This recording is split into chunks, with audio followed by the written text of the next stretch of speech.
जय हिंद प्यारे साथियों, मैं राहुल आप सभी का स्वागत करता हूं आपके अपने YouTube चैनल बिहार मैथमेटिक्स पर। तो दोस्तों कैसे हैं आप सभी। उम्मीद है आप सभी बहुत ही अच्छे होंगे।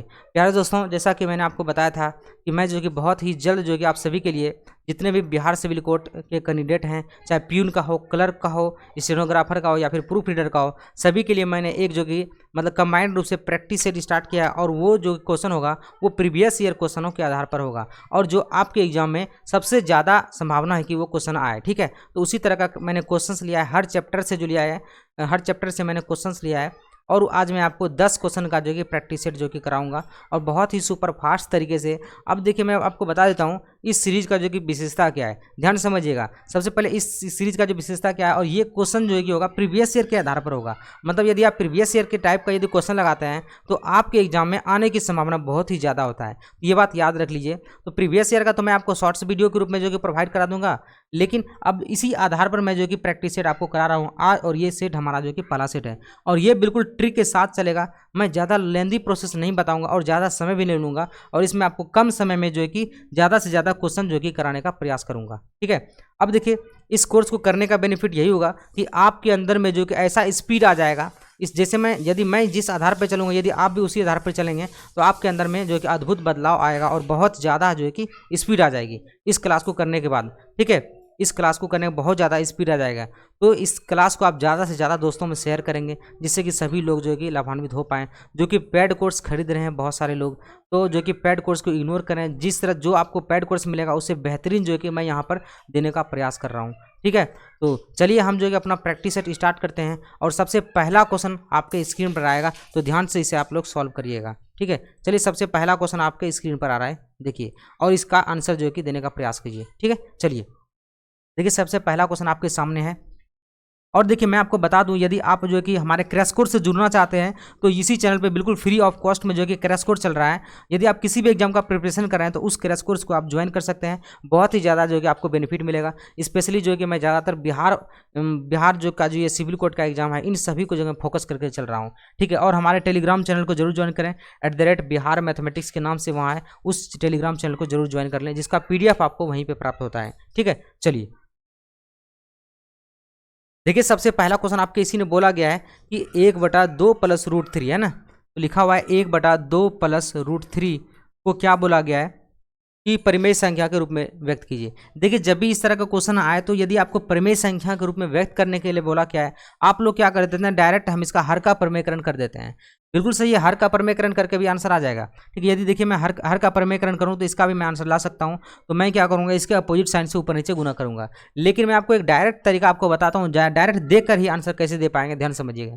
कभी भी आपको इस तरह के क्वेश्चन दिखे तो आपको कुछ नहीं करना है, डायरेक्ट इसका आंसर कैसे देना है। परिमेय संख्या इसको मतलब पूछे के रूप में बदलिए तो क्या करना है, डायरेक्ट इसके क्या करिए, सिग्न को बदल करके यदि भिन्न में इस तरीके से है तो उसको उल्टा कर दीजिए, और यदि उल्टा है तो उसको सीधा कर दीजिए। मतलब इस तरीके से आप इसको सीधा करके लिख दीजिए, तो ये क्या बन जाएगा, 2 - क्या बन जाएगा, √3 बन जाएगा। ये इसका क्या हो जाएगा, आंसर हो जाएगा। यदि आपको इस तरीके में है, यदि पूछा कि इसका जो कि परिमेय संख्या बताइए, तो हमको डायरेक्ट क्या करना पड़ेगा, 1/2 + √3 हमको करके लिख देंगे, तो ये हमारा क्या हो जाएगा, आंसर हो जाएगा।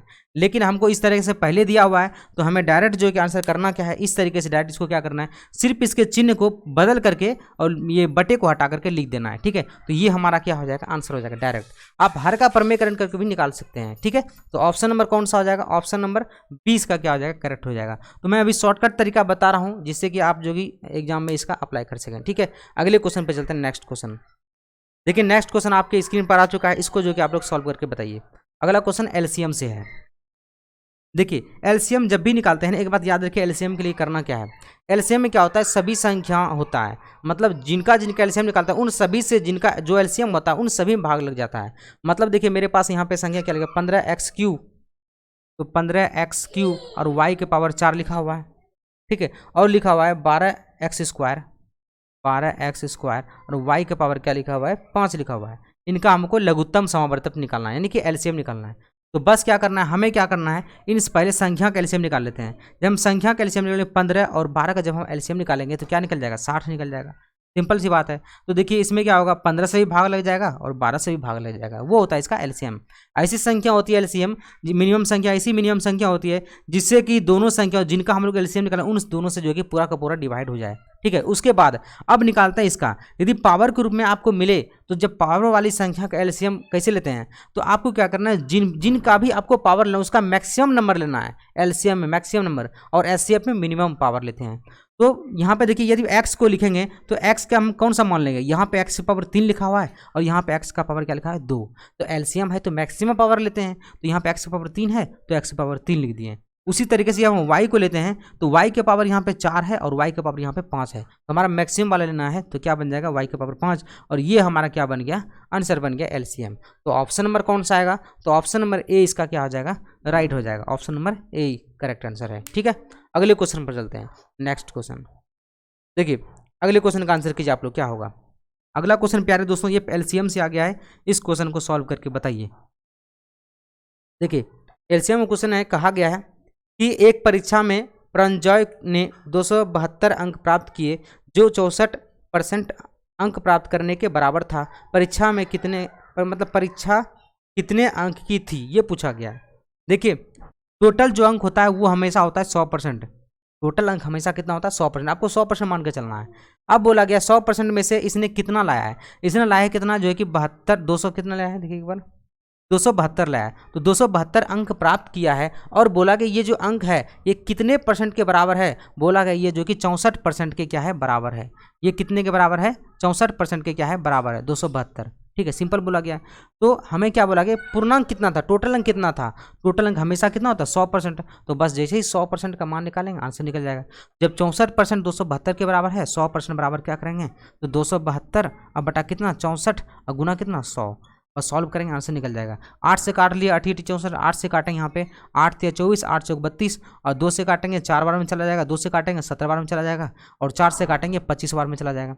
बस इसको काटना ही था, बस काट लीजिए। अब देखिए सॉल्व करेंगे, जैसे इनको गुना करते हैं तो यहाँ पे कितना आता है, 25 साथ कितना आता है 175, और यहाँ पे 25 हो जाएगा, तो जोड़ेंगे तो 5 7 5 12 के 2 और 3 और 1 4, यानी कि 425, तो जो है कि 425 जो है कि हमारा क्या हो जाएगा, उत्तर हो जाएगा 425, यानी कि ऑप्शन नंबर कौन सा आ जाएगा, ऑप्शन नंबर ए क्या हो जाएगा, इसका करेक्ट आंसर हो जाएगा ऑप्शन नंबर ए। आपको प्यारे दोस्तों इसी तरीके से एग्जाम में क्या करना है, अप्रोच करना है क्वेश्चनों को। ठीक है, अगले क्वेश्चन पर चलते हैं। नेक्स्ट क्वेश्चन, अगले क्वेश्चन का आंसर कीजिए। ये भी क्वेश्चन प्यारे दोस्तों परसेंटेज है, तो इसको सॉल्व करने देखिए, ध्यान से देखिएगा, जल्दी से इसे सॉल्व करिए, क्या इसका आंसर आएगा। देखिए क्वेश्चन क्या कहता है, ध्यान समझिए। एक कर्मचारी के वेतन में 30% की वृद्धि की गई, जिससे उसका वेतन 910 रुपये हो गया। ठीक है, बढ़ोतरी होने से पहले उसका वेतन कितना था। प्यारे दोस्तों देखिए, वेतन भी कितना होता है, हमेशा 100% होता है, हर चीज़ आपको 100% मान के चलना है। परसेंटेज प्रॉफिट लॉस वगैरह में हमेशा आपको हर चीज़ 100% मान के चलना है। परसेंटेज वाले सवालों में जो भी परसेंटेज आएगा, जब 100% था, अब क्या बोला गया है, इसके वेतन में 30% की बढ़ोतरी की गई। जैसे इसके वेतन में हम लोग 30% बढ़ोतरी करेंगे तो ये कितना बन जाएगा, 100 क्या बन जाएगा, 30% बन जाएगा। पहले 100 था, अब हो गया 130, और बोला गया वेतन भी इसका जो कि बढ़ के कितना हो गया है, वेतन हो गया इसका कितना 910 रुपया हो गया। मतलब ये 130% किसके बराबर हो गया, 910% के बराबर। ठीक है, अब हमें निकालना क्या है, तो बोला गया है बढ़ोतरी से पहले उसका वेतन कितना था, तो बढ़ोतरी से पहले तो 100% था, तो 100% का मान निकाल लीजिए, आंसर निकल जाएगा 910 बटा 1300 कितना 130 और गुना कितना 100, 0 0 काट दीजिए और 13 से काटेंगे 13 7 91, गुना करेंगे आंसर कितना हो गया 700, यानी कि 700 रुपया था इसका प्रारंभिक वेतन। ठीक है, इस तरीके से क्या हो जाएगा, इसका आंसर निकलेगा 700 रुपया। ठीक है, अगले क्वेश्चन पर चलते हैं। नेक्स्ट क्वेश्चन देखिए, अगला क्वेश्चन। अब इसमें बोला गया अगला क्वेश्चन में 60 में से 48 डैश परसेंटेज है, मतलब 60 में से आपको 48 का परसेंटेज निकालना है, 60 में से 48। अब देखिए ये बात हमेशा याद रखिए, जिसमें से निकालना है ना, जिसमें से निकालना है उसको नीचे रखिए, जिसका निकालना है उसको ऊपर रखिए। किसका निकालना है, तो बोलेंगे सर 48 का निकालना है, किस में से, 60 में से। बस इसके बाद फिर सिर्फ 100 से गुना कर देना है और आंसर निकल जाएगा। 48 का पूछा गया था, कितना में से, 60 में से परसेंटेज, तो बस 0 0 काट दिए, 6 8 48, आंसर कितना आ जाएगा 80, यानी कि 80% क्या आ जाएगा, इसका आंसर हो जाएगा 80%। कौन सा ऑप्शन हो जाएगा, ऑप्शन नंबर क्या हो जाएगा, डी करेक्ट हो जाएगा, option number D correct answer हो जाएगा। ठीक है, अगले क्वेश्चन पर चलते हैं। नेक्स्ट क्वेश्चन देखिए, अगला क्वेश्चन देखिए, अगला क्वेश्चन क्या कहता है, यदि 15 संतरों का क्रय मूल्य 20 संतरों के विक्रय मूल्य के बराबर हो तो हानि परसेंट क्या होगा। देखिए ध्यान समझिए, इस क्वेश्चन को बताने का मैं आपको बताने का 2 तरीका बनाऊंगा। ठीक है, 2 तरीका से मैं इसे बनाऊंगा, आप इसे याद रखिएगा। पहला तरीका देखिए समझिए क्या है इसका, जो कि मैं आपको शॉर्ट ट्रिक डायरेक्ट बताता हूँ। जब भी कभी इस तरह का क्वेश्चन आए तो आपको क्या करना है कि क्रयमूल्य और क्या करना है विक्रयमूल्य लिख देना है। ठीक है, फर्स्ट मेथड ध्यान से समझिए, फर्स्ट वाला सिंपल आपको करना क्या है कि क्रयमूल्य और विक्रयमूल्य लिख देना है। उसके बाद क्या करना है, जो वैल्यू आपको क्रयमूल्य के लिए बोला गया उसे आप विक्रयमूल्य में लिख दीजिए, और जो वैल्यू आपको विक्रयमूल्य में बोला गया उसे आप क्रयमूल्य में लिख दीजिए। तो देखिए यहाँ पे क्या बोला गया, 15 संतरों का क्रयमूल्य। जैसे ही मैं बोला 15 संतरों का क्रयमूल्य, तो 15 संतरों का क्रयमूल्य बोला तो हम इसे विक्रयमूल्य में लिख देंगे 15 को। अब बाकी जो बचा उसे हम लोग क्या लिख देंगे, क्रयमूल्य में लिख देंगे। और उसके बाद बोला गया 20 संतरों का विक्रयमूल्य, 20 संतरों का विक्रयमूल्य, इसका मतलब 20 को हम जो है कि क्रयमूल्य में लिख देंगे। इससे हमारा क्या निकल के आएगा कि देखिए एक तरह से इस तरह से आ जाएगा, इसको हम इस तरह से पढ़ेंगे कि कोई वस्तु था तो इसे हम लोग क्या बोलेंगे, इसे पढ़ेंगे कि 20 रुपया हो गया इसका क्रयमूल्य और विक्रयमूल्य कितना हो गया 15 रुपया। तो बोलेंगे सर 20 रुपये में खरीदे हैं 15 रुपये में बेचे हैं तो क्या होगा, हानि ही तो होगा। तो बोलेंगे सर हानि कितना होगा, 5 रुपया का होगा, लेकिन हमें निकालना है परसेंटेज में। तो परसेंटेज में निकालने के क्या करना पड़ेगा, जितना का हानि हुआ तो हानि कितना हुआ 5 का, हानि गुना 100 बटा क्रयमूल्य, क्रयमूल्य कितना है 20। सॉल्व कर देंगे, 20 से काटेंगे, 20 पंच 100 और 5 है 25, तो 25% क्या हो जाएगा, हमारा उत्तर निकल के आ जाएगा। क्या आंसर हो जाएगा, 25% क्या हो जाएगा, इसका आंसर आ जाएगा। समझ आ गया सभी को। अब दूसरा तरीका समझिए, सेकंड मेथड क्या है, ध्यान समझिए। अब देखिए यदि आप कुछ याद नहीं रखना चाहते हैं, मतलब डायरेक्ट सवाल के लॉजिक से बनाना चाहते हैं, तो बस ऐसे बनाएंगे। बोला गया 15 संतरों का क्रयमूल्य, तो हमेशा ऐसे लिखेंगे 15 संतरों का मतलब क्या होता है, गुना 15 संतरों का क्रयमूल्य, इस तरीके से 15 संतरों का मतलब गुना क्रयमूल्य। अब बोला गया है कि 20 संतरों के विक्रयमूल्य के बराबर है, मतलब बराबर है किसके, 20 संतरों के, ये मतलब भी गुना होता है। ठीक है, यदि आप बोसमत वाला नियम नहीं देखें तो देख लीजिए, वो बिहार सिविल कोड के जो है कि जब हम पढ़ा रहे हैं उसके जो है कि उसमें बताया गया बदमाश का नियम, तो उसे आप देख लीजिए। 20 संतरों के विक्रयमूल्य के बराबर है, के मतलब गुना। ठीक है, अब देखिए सॉल्व करते हैं।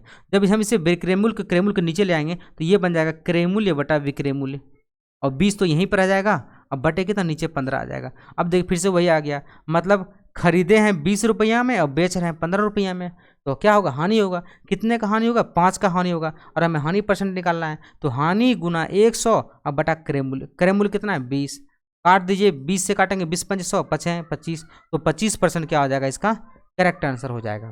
क्या समझ आ गया सभी को, बिल्कुल समझ आ गया होगा। ठीक है, अगले क्वेश्चन पर चलते हैं। नेक्स्ट क्वेश्चन देखिए, अगला क्वेश्चन क्या है, रेशियो प्रोपोर्शंस है, तो इस क्वेश्चन को आप लोग सॉल्व करिएगा।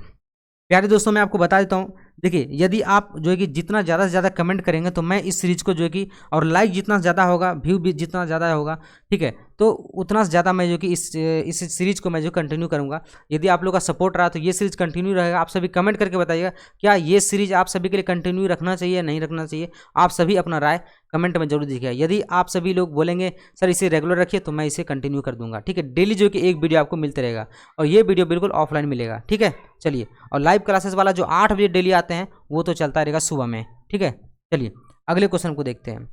बोला गया है यदि a अनुपात b का मान 32 अनुपात 35 है, ठीक है, a अनुपात b का मान दिया गया 32 अनुपात 35, 32 अनुपात 35 दे दिया गया है, और बोला गया है b अनुपात c दिया गया है।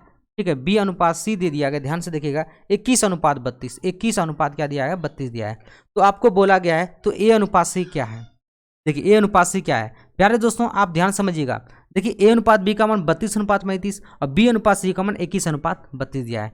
जब भी आपको लास्ट वाले नंबर को निकालना है तो आपको कुछ नहीं करना है, ध्यान से देखिए, आप लोग को ऐसे लिखना है, डायरेक्ट क्या लिखना है, इसको लिखना है a बटा b और गुना b बटा c, अब बराबर इसको भी ऐसे ही लिख देना है, a बटा b लिखेंगे तो a का मान ये आ गया a बटा b का मान, तो 32 बटा 35, और गुना में लिखेंगे मतलब b बटा c का मान 21 और बटा कितना 32।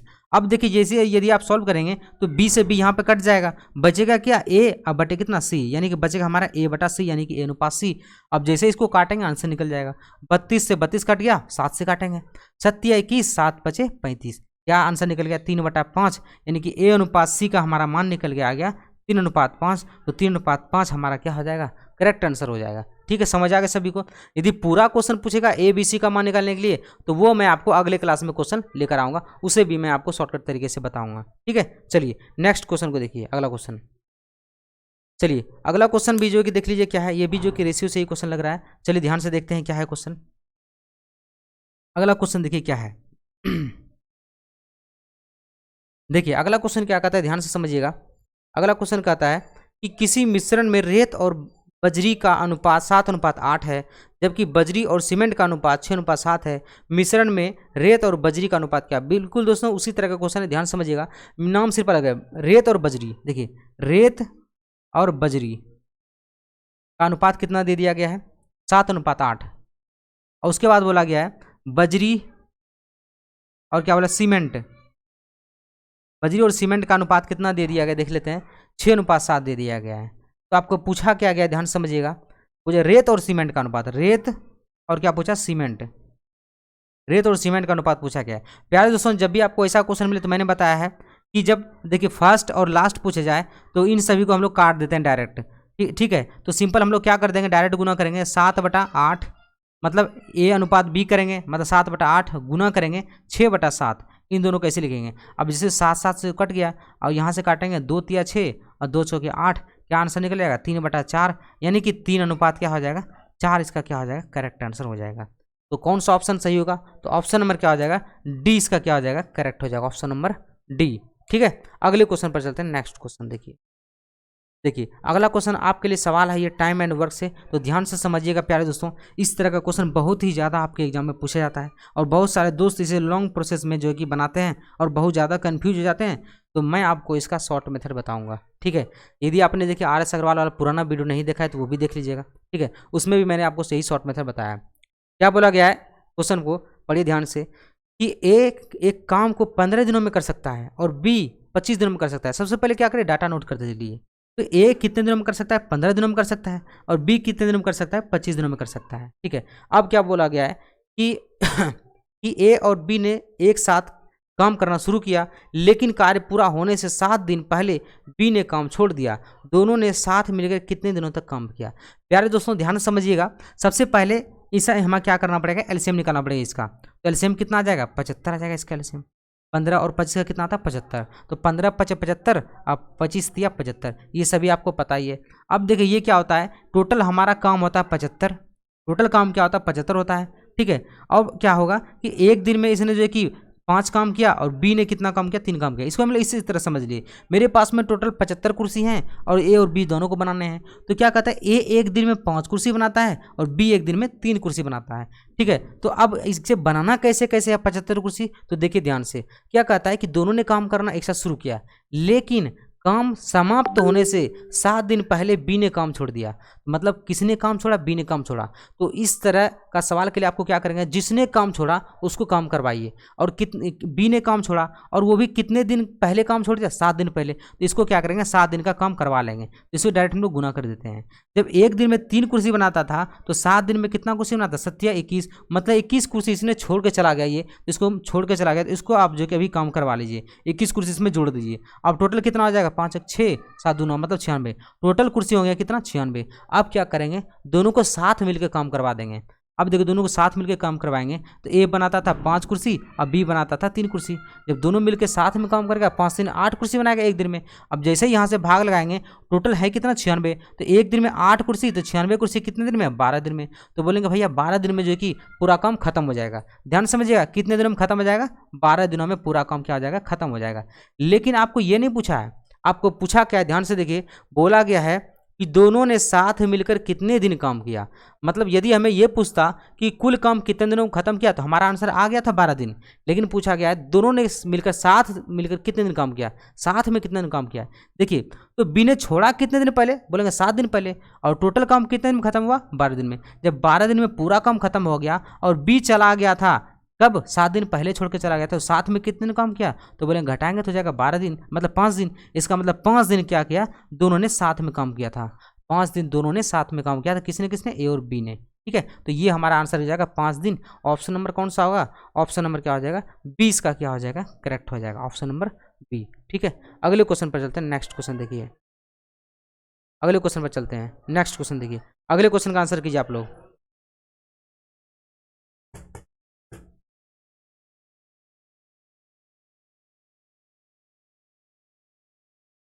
चलिए अगले क्वेश्चन पर चलते हैं। अगले क्वेश्चन का आंसर कीजिए क्या आंसर आएगा। अगला क्वेश्चन देखिए प्यारे दोस्तों, अगला क्वेश्चन क्या कहता है, ध्यान से समझिएगा। पी क्यू से 30% अधिक कार्यकुशल है। ये भी जो कि टाइम एंड वर्क का ही है, ध्यान से समझिएगा। पी क्यू से 30% अधिक कार्यकुशल है। यदि पी अकेला किसी काम को 20 दिनों में कर सकता है, फिर क्यू अकेले इस काम को कितने दिन में करेगा। बहुत ही आसान क्वेश्चन है, ध्यान समझिएगा, परसेंटेज वाला सवाल। पी और क्यू सबसे पहले नाम लिख दिए, इसके बाद क्या बोला है, पी क्यू से 30% अधिक कार्यकुशल। ध्यान समझिएगा, पी जो है कि क्यू से 30% ज़्यादा है, तो क्यू का 100% मान लिए, तो ये कितना हो जाएगा, 130% हो जाएगा। ठीक है, कार्यकुशल अधिक है, इसका मतलब ये क्या है, पावर दिया गया है, इसका क्या है, पावर है, कार्य क्षमता है। इसको हम लोग क्या करते हैं, रेशियो में बदल देते हैं, तो परसेंट कट जाएगा, 0 से 0 कट जाएगा। अब बचा कितना, 30, और कितना बचा, 10। अब इसके पास में जो है कि मान लीजिए इसके पी के पास में कितने आदमी हैं, 13 आदमी हैं, और क्यू के पास में कितना, 10 आदमी है। तो अब क्या कहता है कि पी इस अकेले इस काम को कितने दिनों में कर देता है, लिखा हुआ है पी अकेले इस काम को 20 दिनों में कर सकता है। तो पी के पास में कितना आदमी है, तो पी के पास में कितना आदमी, 13 आदमी। तो पी के पास जब 13 आदमी, तो 13 आदमी इस काम को 20 दिनों में कर देता है। तो हमें बोला गया है कि क्यू कितने दिनों में करेगा। तो प्यारे दोस्तों, क्यू कितने दिनों में करेगा, तो क्यू के पास में 10 आदमी है, तो कितने दिनों में करेगा, डी दिनों में करेगा। प्यारे दोस्तों, यहाँ पे हमने लगा दिया है m1 गुना d1 बराबर m2 गुना d2। यहाँ पे पी के पास 13 आदमी था, तो m1 ये हो गया, इस तरह से लिख दिया, m1 गुना d1 बराबर m2 और गुना d2। ठीक है, इस तरीके से। तो 13 आदमी 20 दिनों में करता है, तो 10 आदमी कितने दिन में करेगा, 0 से 0 काट दिए, डी बराबर आंसर कितना होगा, 13 दूनी 26। तो 26 दिन जो है कि क्या हो जाएगा, इसका आंसर बन जाएगा। ठीक है, समझ आ गया सभी को। चलिए अगले क्वेश्चन पर चलते हैं। नेक्स्ट क्वेश्चन देखिए, अगला क्वेश्चन। चलिए प्यारे दोस्तों, ये देखिए लास्ट क्वेश्चन था, और ये लास्ट क्वेश्चन को मैंने आप सभी के लिए रखा है। इस क्वेश्चन का हमें जो है कमेंट करके बताइएगा, और हमें ये भी बताइएगा क्या ये क्वेश्चन सीरीज आप सभी को कैसा लगा। ठीक है, यदि अच्छा लगा हो तो वीडियो को लाइक कीजिएगा, और हमें ये बताना बिल्कुल नहीं भूलिए ये सीरीज को हमें कंटिन्यू रखना है या नहीं। यदि रखना है तो आप सभी ज़्यादा से ज़्यादा कमेंट कीजिएगा, वीडियो को ज़्यादा से ज़्यादा शेयर कीजिएगा, लाइक कीजिएगा। तब तक के लिए मिलते हैं अगली क्लास में, तब तक के लिए जय हिंद, जय भारत।